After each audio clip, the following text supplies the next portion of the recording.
Mesdames, Messieurs les notables du quartier, Mesdames, Messieurs les membres du conseil de quartier, Mesdames, Messieurs les habitants du quartier, chers invités.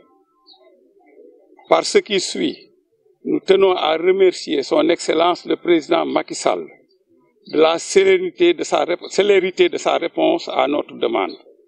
En effet, Monsieur le Président, vous avez compris, en répondant positivement à un désir longtemps attendu par les habitants de Keur Massar, plus précisément ceux du village, en érigeant notre commune en département. De par cette réponse satisfaisante, vous avez accédé à la demande du quartier Toucouleur.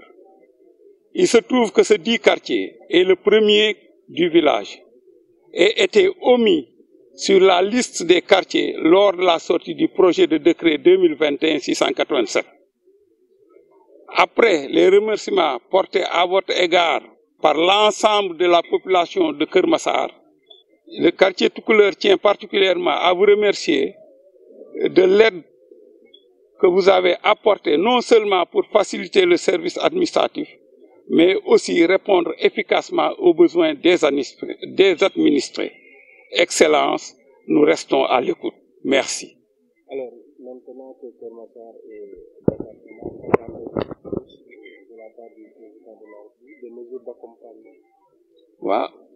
J'attends la modernisation et l'urbanisation, le complément d'infrastructures qu'il faut pour d'infrastructures dignes d'un département.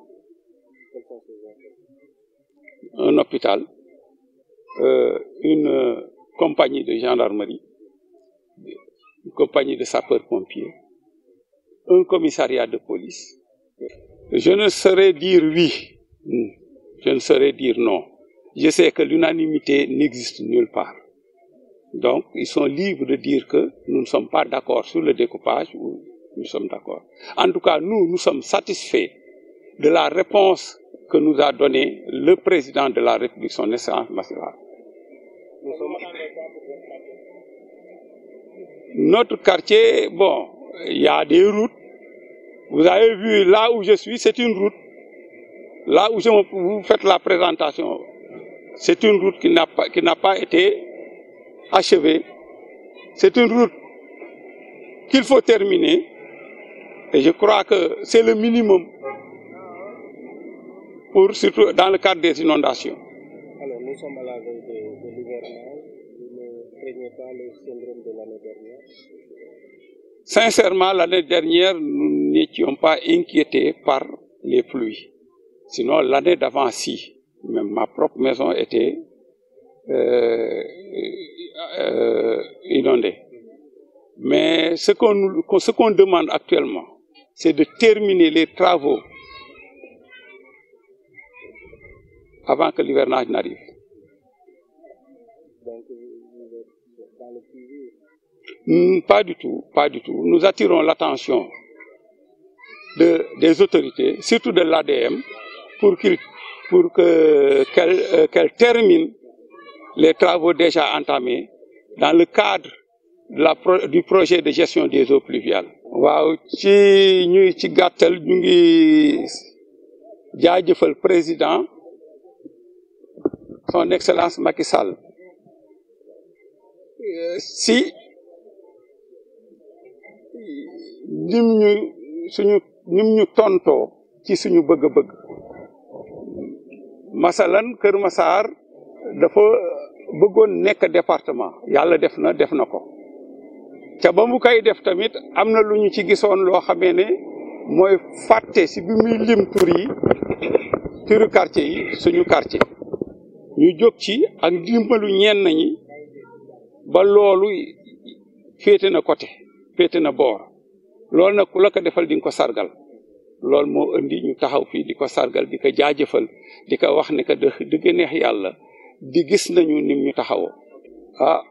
masuma gis séddale boo xam ne yem na ndax boo xoolee yëkkat sa baaraam sax gis na yemul te yàlla moo séddale bi ci des mooy ni ñëpp ne waaw gisaguma ñu am ko donc ñooñuy wax naan séddale bi jaarul yoon ñu ngi ci seeni xalaat ñun daal li ñu mën a wax mooy daal la ñu bëggoon mooy département tudd nañ ko village bi nga xamee ne li ñuy wax le village traditionnel nga xam ne ñu ci bari ci ñoom bëggoon nañu ñu xar ko yàlla def na ba ñu kenn xarul village bi ndax du woon sens sax nga ne ab village nañ ko dagg ci digg bi loolu moo tax ñun ñu ne wax dëgg yàlla gis nañu suñu bopp ci départementalisation bi.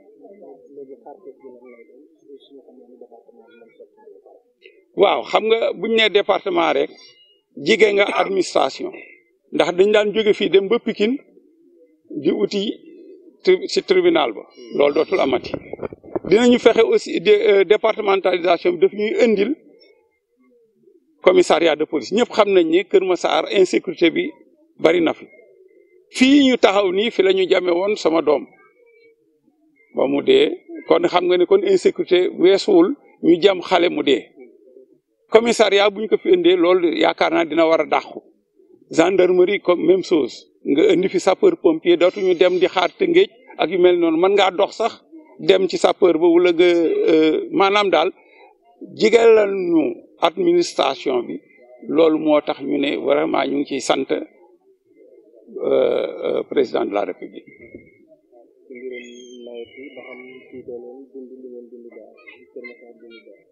waaw Kër Massar daaw dund na lu méttee métti waaye yàlla def na ñun daaw bokkuñu ci ndax projet 1 projet de gestion des eaux pluviales 1 ñun dañ cee bokkoon ñu fexe ba canalisation yeeg yooyu yëpp ba ci am bassin bu nekk ci biir quartier bi ñu defal ñu ko vraiment inondation ba ñu amoon daaw jéeg nga xam ne man mii sama kër sax ndox yi daf caa duggoon ak yeneen kër ren bii passé amuñu ko te ñu ngi xalaat ne duñu ko am li ñuy jooytu nag mooy liggéey bi eggul ndax liggéey bi dafa war a egg su ngeen xoolee ne fii ñu taxaw nii dañ ko waroon def pavé pour ndox mi di fa jaar di dem fële mais yaakaar naa ne bu ndox mi waamee suuf lay jël yóbbu fële kon bu yàggee la ñu liggéeyoon day yàqu moo tax ñuy ñaan ñu pare li nga xam ne loolu la ñu liggéey ci pavé bi. quartier bi Tukulóor la tudd ci premier village bi ndax premier village bi village Tukulóor la tuddoon booba suñu maam Amady Alisi moo fi nekkoon ci nangu nañu ci suñu baay bi nga xamee ne 1922 la juddu mu yëkkati loxoom ne képp ku fi sa maam juddoo na ko wax fii ci dëkk bi man rek la fi sama maam juddoo donc kooku maamam moo jëkk a def fii te gisul keneen laa wax ku wax ne ci moromam moom mi juddu 1922 gisul keneen ku nekk sama maam fi la juddoo.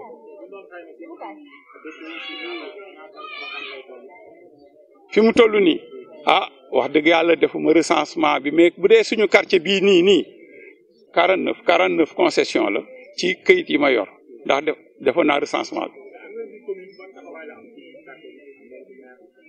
waaw am nañ ci maire mu ngi administré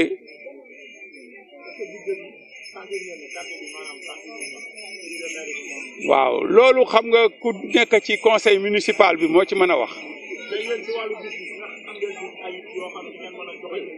man li ma mën a wax déjà rek fii ma taxaw ni xaw ma mairie la wala do mairie éclairage bi doyul ba ñun ñi nga xam ne ñun suñu biir am nañ ci taxawaay bu mat avant ñu ñuy indil yenn éclairage wu solaire bi loolu moo doon lan fexe ba jënd suñuy lampe takk ko ci poto yi pour que éclairage bi am waaw mais li ci des mooy xam ndax budget wu la déet ku dem municipalité kuy ko bokk ci conseil municipal mooy xam orientation yi wu la déet